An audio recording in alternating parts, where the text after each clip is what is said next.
Good morning students. अब हम start कर रहे हैं हमारा new chapter number 9 unitary method. ना सबसे पहले हमें पता होना चाहिए यूनिटरी मेथड होता क्या है। तो स्टूडेंट्स देखिए, अगर हम एक प्रॉब्लम डिस्कस कर रहे हैं, लाइक कमल है, उसने क्या किया है 5 पेन खरीदे कितनी रुपीज़ से 25 रुपीज़ के।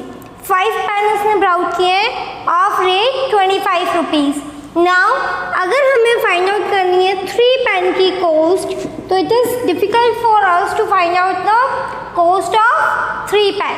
तो we are using unitary method to solve this problem. क्या करते हैं हम, 5 पेन की कॉस्ट गिवन है आपको 25 rupees, you have to find out the cost of 3 pen. So 5 pen की कॉस्ट अगर हमें गिवन है 25 रुपीज़, तो हम सबसे पहले फाइंड आउट करेंगे 1 पेन की cost. So cost of 1 pen, 1 rupee pen. तो what we have to do, we have to divide it 25 by 5 means 5 rupees. It means cost of 1 pen is equals to 5 rupees. तो देखिए 5 pen की cost थी 25 rupees, 1 pen की cost कितनी हो गई है 5 रुपीज़। एंड अब हम कैलकुलेट कर सकते हैं cost of 3 pen. So cost of 3 pen is equals to 3 into 5। 1 rupee की 1 पेन की जो कॉस्ट है उससे हम मल्टीप्लाई कर देंगे 3 को। सो 3 इंटू 5 15 रुपीज़। ना ये जो मेथड है ये कहलाता है यूनिटरी मेथड, कि अगर आपको गिवन है किसी अमाउंट गिवन है, कोई कॉस्ट गिवन है, आपको फाइंड आउट करनी है अनदर रिक्वायर्ड की अगर हमें फाइंड आउट करनी है, तो हम क्या करते हैं, सबसे पहले यूनिटरी मेथड में हमें क्या होता है, रिक्वायर्ड जो है उसकी कॉस्ट निकालनी है। तो हम क्या मेथड यूज़ करेंगे, हमें जो गिवन कॉस्ट है उससे हमने क्या फाइंड आउट की, यूनिट कॉस्ट। गिवन कॉस्ट थी हमें 5 पेन्स की, इससे हमने फाइंड आउट की यूनिट पेन की कॉस्ट यानी 1 पेन की कॉस्ट। ना अब हमने उसके बाद में क्या किया, रिक्वायर्ड, यानी अब हमें किसने रिक्वायर्ड पेन की कॉस्ट चाहिए 3 पेन। सो रिक्वायर्ड, जिसकी रिक्वायर्ड है उसकी आप फाइंड आउट करेंगे, तो उसको आप यूनिटरी मेथड कहते हैं, कि जो हमें गिवन है उससे हम 1 यूनिट कॉस्ट फाइंड आउट करते हैं, देन हम required cost find out. So definition of our unitary method is a method in which the value of unit quantity हमने जो given quantity थी उससे किसकी वैल्यू फाइंड आउट की थी, unit quantity की वैल्यू is first obtained। जो given quantity है उससे हम फर्स्टली किसकी वैल्यू obtain करते हैं, unit quantity, to find the value of any required quantity। और जिससे आप रिक्वायर्ड क्वांटिटी जो आपको फाइंड आउट करनी है वो क्वांटिटी आप फाइंड आउट करते हैं। 2 types of variations are there to find value of any quantity. We use 2 variations, first is direct variation और direct proportion, second is indirect variation और क्या बोलेंगे आप, indirect proportion. Now we will discuss our 2 variation. First one is direct variation and second one is indirect variation. What is direct variation? A and B, 2 quantities ली हमने, A and B are said to be directly। ये directly vary कब करेगी, if इनका जो ratio है A upon B is equals to constant। Take an example and understand। अगर हमें कहीं पे वर्क कंप्लीट करवाना है, अगर हमारा एक कंस्ट्रक्शन वर्क चल रहा है, सो नंबर ऑफ वर्कर्स अगर ज़्यादा होंगे तो जो वर्क होगा वो क्या होगा, फास्टली होगा। And if number of workers are less, then it will take time to construct a building. Means अगर वर्कर्स ज़्यादा होंगे तो जो वर्क डन होगा, जो वर्क होगा वो ईजीली और फास्ट होगा। एंड अगर नंबर ऑफ वर्कर्स आपके लेस होंगे तो जो आपका वर्क है वो भी स्लोली होगा। तो हम कह सकते हैं work done is directly proportional to number of man at work. अगर नंबर ऑफ वर्क डन कम होगा जब number of man at work less होंगे। एंड ज़्यादा वर्क कब होगा, अगर आपके मैन भी ज़्यादा होंगे। यानी एक क्वांटिटी अगर इंक्रीज हो रही है तो सेकंड क्वांटिटी भी क्या आपकी हो रही है, इंक्रीज हो रही है। एक क्वांटिटी अगर लेस हो रही है तो सेकंड क्वांटिटी भी लेस हो रही है। इसको हम बोलते हैं direct proportion. Now second one is indirect proportion. Indirect proportion में क्या होगा आपका, एक क्वांटिटी अगर इंक्रीज हो रही है तो सेकंड क्वांटिटी डिक्रीज होगी, एंड फर्स्ट क्वांटिटी अगर डिक्रीज हो रही है तो सेकंड क्वांटिटी इंक्रीज होगी.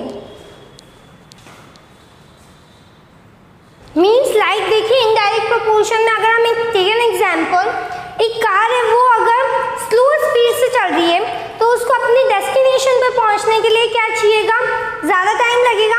अगर जो स्पीड है कार की वो ज़्यादा होगी तो जो टाइम है वो कम लगेगा. यानी अगर स्पीड इंक्रीज होती है तो टाइम क्या हो जाएगा, डिक्रीज, एंड स्पीड अगर डिक्रीज होगी तो टाइम क्या हो जाएगा, इंक्रीज. मीन्स दोनों क्वांटिटी देखिए, एक क्वांटिटी आपकी ज़्यादा हो रही है तो एक क्वांटिटी कम हो रही है, एंड सेकेंड क्वांटिटी अगर ज़्यादा है तो फर्स्ट क्वांटिटी कम हो रही है. It means it is inversely proportional to time. Speed is inversely proportional to time. अब इन्वर्सली प्रोपोर्शन के लिए हम क्या लगाते हैं, 1/टाइम, कि अगर ये इंक्रीज हो गया तो ये क्या होगा, लेस, ये इंक्रीज हो रहा है तो ये लेस होगा. तो इस तरीके से हमारा जो डायरेक्ट प्रोपोर्शन है वो डायरेक्टली दोनों क्वांटिटी इंक्रीज होती है एक साथ, या डिक्रीज होती है तो दोनों एक साथ होती है. बट इन इनडायरेक्ट प्रोपोर्शन अगर एक क्वांटिटी इंक्रीज हो रही है तो सेकेंड क्वांटिटी डिक्रीज हो जाएगी. Now we will start our exercise 9M. First question है हमारा, इफ 15 ऑरेंजेस कॉस्ट, 15 ऑरेंजेस की कॉस्ट कितनी गिवन है आपको, 110 rupees. What do 39 oranges cost. अगर 15 ऑरेंजेस की कॉस्ट जो आपकी है 110 रुपीज़ है तो आपको फाइंड आउट करनी है cost of 39 oranges using unitary method. Given किसकी कॉस्ट है आपको, 15 ऑरेंजेस की. So cost of 15 oranges equals to 110 rupees. Cost of आपकी कितनी है, 15 oranges is equals to 110 rupees ना. अब हमने पढ़ा था यूनिटरी मेथड में, अब हम किसकी निकालेंगे कॉस्ट, वन क्वांटिटी यानी यूनिट क्वांटिटी की. So cost of 1 orange equals to, 1 orange की कॉस्ट कितनी हो जाएगी, 110 divided by 15 rupees. Okay, so we have to find out the cost of 110 upon 50 rupees. ना अभी हम डिवाइड यहाँ पे कंप्लीट नहीं कर रहे. अब हमें किसकी फाइंड आउट करनी है, रिक्वायर्ड क्वांटिटी क्या हमारी 39 ऑरेंजेस. तो we have to find out 39 oranges की रेट फाइंड आउट करेंगे. So cost of 39 oranges equal to, अब देखिए 1 की हमें फाइंड आउट करनी थी, 1 की हमने कर ली. अब हमें 39 की करनी है तो हम 1 ऑरेंज की जो कॉस्ट है उससे इसको मल्टीप्लाई कर देंगे. तो 1 ऑरेंज की कॉस्ट है 110 अपॉन 50. मल्टीप्लाई कैसे करेंगे, 39 से, क्योंकि हमें 39 ऑरेंजेस की कॉस्ट फाइंड आउट करनी है. So multiply with 39. ना देखिए आप 39 एंड 15 किसकी टेबल से डिवाइड होता है, 3 की टेबल से. तो 3 5 जा 15, 3 1 जा 3, 3 3 जा 9.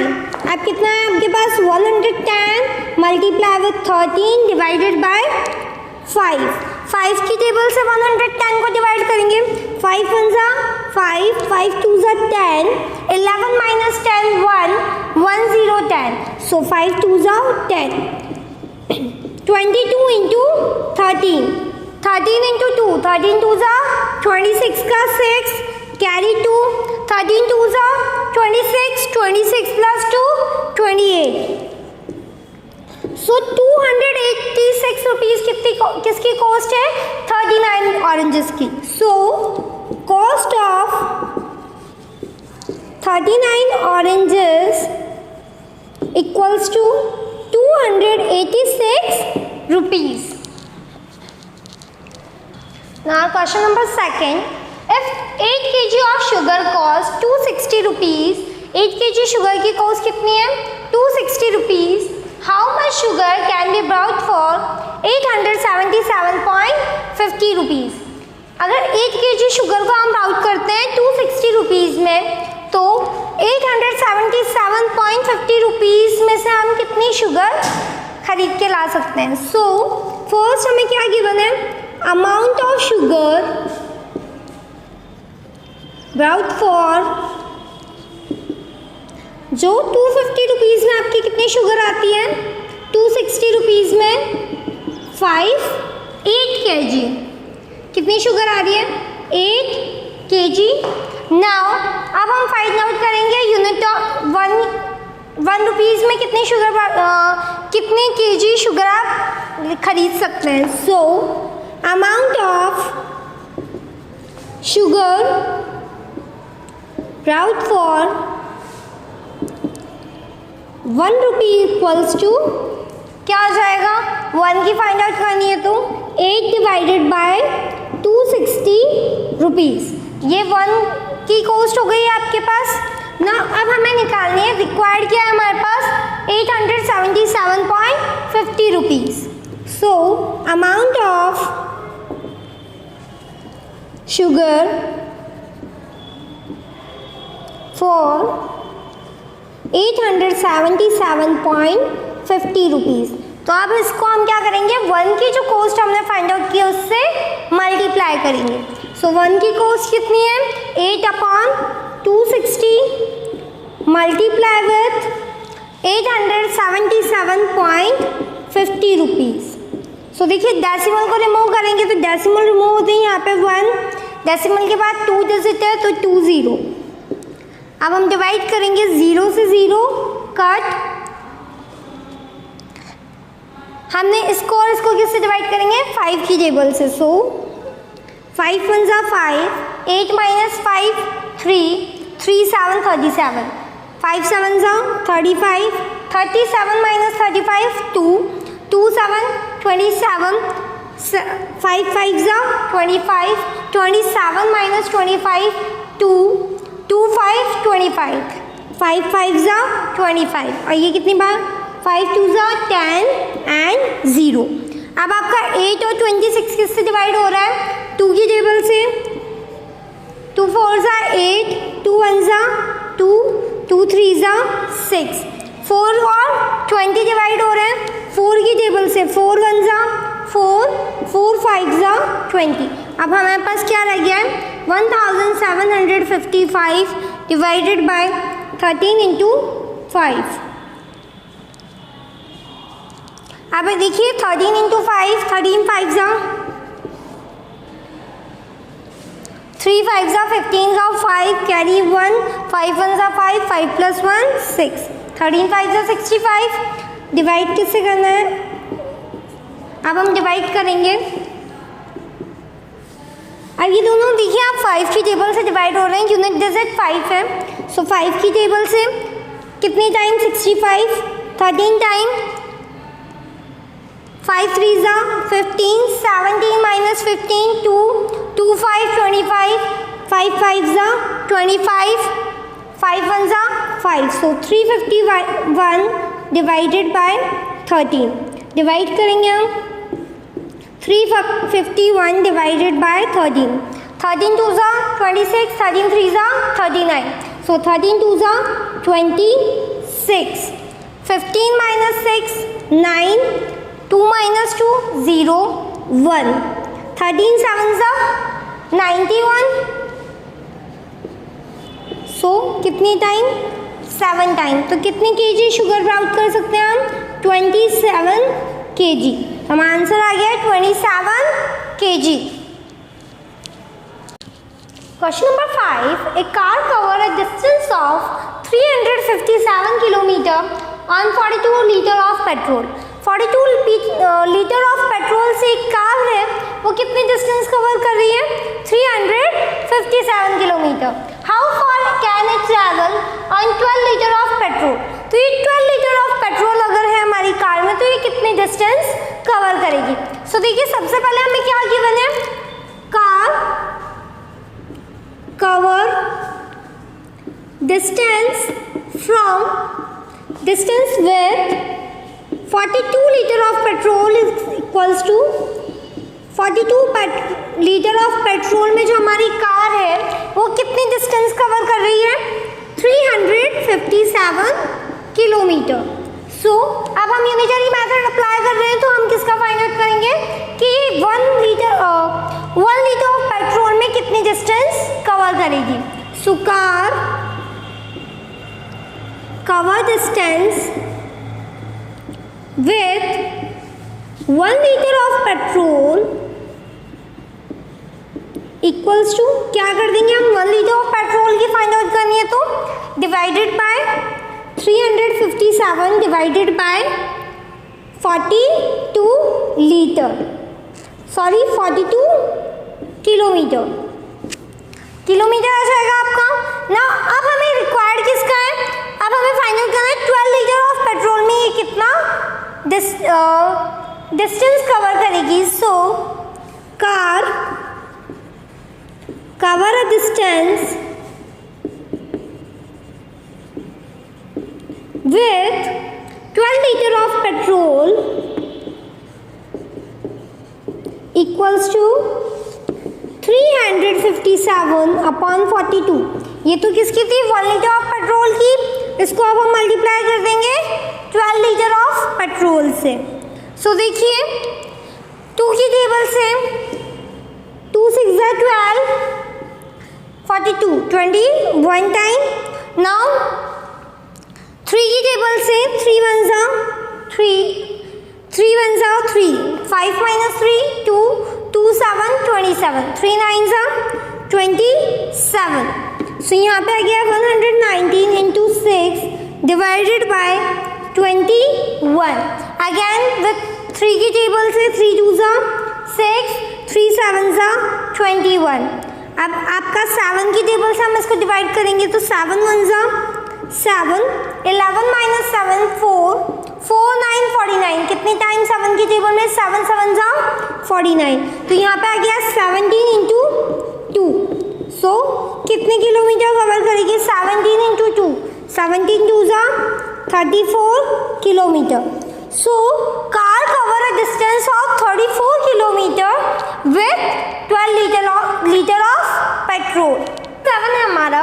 अ train covers a distance of 51 kilometre in 45 minutes. 45 minutes में एक ट्रेन है जो कितना डिस्टेंस कवर कर लेती है, 51 kilometre. So how long will it take to cover 221 kilometre. तो 221 किलोमीटर कवर करने में ये कितना टाइम लेगी. सो देखिए हमें सबसे पहले गिवन क्या है, गिवन है time taken by train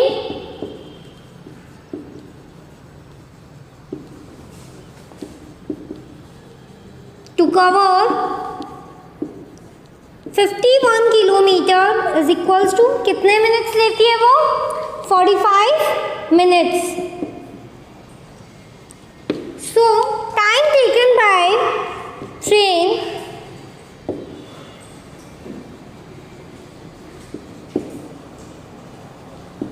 to cover, अब हम किसका निकालेंगे, यूनिटरी मेथड के थ्रू. 51 किलोमीटर का हमें गिवन था, अब हम निकालेंगे 1 किलोमीटर का. So time taken to cover 1 kilometer is equals to 45 upon 51 minute. Now अब हमें निकालना है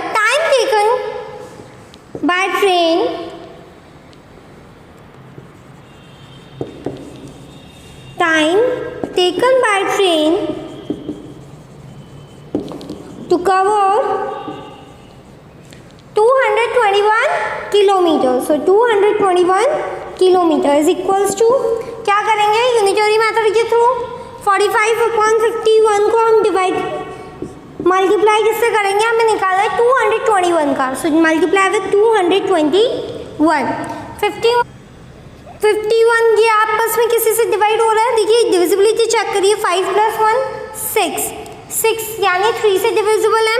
4 + 5 9 ये भी 3 से डिविजिबल है. तो 3 की टेबल से 3 1 3 4 - 3 1 1 5 15 3 5 15 51 3 1 3 5 - 3 2 2 1 21 3 7 21. अब आपके पास आ गया 15 × 221 divided by 17. Okay now multiply 17 जो है वो डिवाइड होगा 221 से. 17 1 17 17 1 जा 17, 22 minus 17, 5, 5 1, 51. 17 3 जा 51. So 13 times. So 15 into 13. 15 3 जा 45 का 5 कैरी 4. 15 1 जा 15. 15 plus 4 19. So 195 तो क्या आ गया आपका मिनट. बट हमारा जो आंसर है वो किस में आना चाहिए था, किलोमीटर बट आर में, किलोमीटर पर आर. सो हम इसको अगर आर में चेंज करना है हमें तो 1 मिनट में कितने आर होते हैं 1/60. सो हम इसको किससे डिवाइडेड कर देंगे 195 डिवाइडेड बाय 60. 63 जा 180. सो 3 आर. रिमाइंडर क्या बचेगा आपका 195 माइनस 180 15 मिनट्स. तो हमारा आंसर क्या हो गया है 3 hours 15 minutes taken by train to cover 221 kilometre.